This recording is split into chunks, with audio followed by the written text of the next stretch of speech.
মাদ্রাসা এবং general school ব্যবস্থা এই দুইটা আলাদা করার মাধ্যমে মুসলিম জাতির সাথে প্রতারণা করা হয়েছে, মুসলিম জাতিকে ধোঁকা দেওয়া হয়েছে, আপনার আমার সন্তানদেরকে ধোঁকা দিয়ে পঙ্গু বানিয়ে রাখা হয়েছে।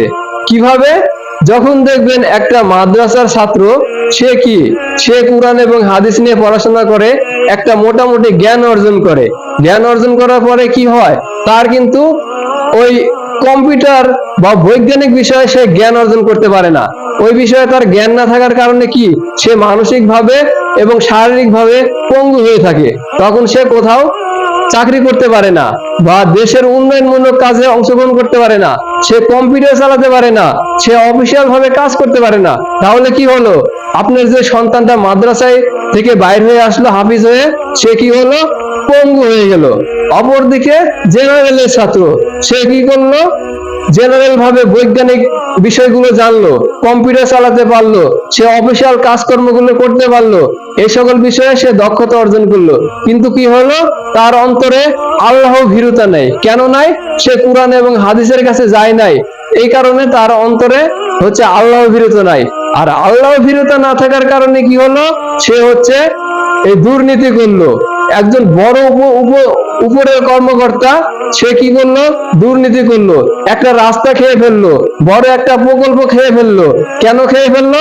কারণ তার মধ্যে আল্লাহ ভীরুতা নাই, কারণ তার মধ্যে এই কুরআন এবং হাদিসের জ্ঞান নাই। তাহলে কি হলো, আপনার যে সন্তানটা রাষ্ট্রের বড় জায়গায় দায়িত্ব পালন করতেছে, তার মধ্যে আল্লাহ ভীরুতা না থাকার কারণে সে মানসিকভাবে পঙ্গু হয়ে গেল, সে এই পৃথিবীতে ক্ষতিগ্রস্ত হলো এবং পরকালেও ক্ষতিগ্রস্ত হলো। তাহলে এই শিক্ষা ব্যবস্থার কি কোনো মূল্য থাকলো?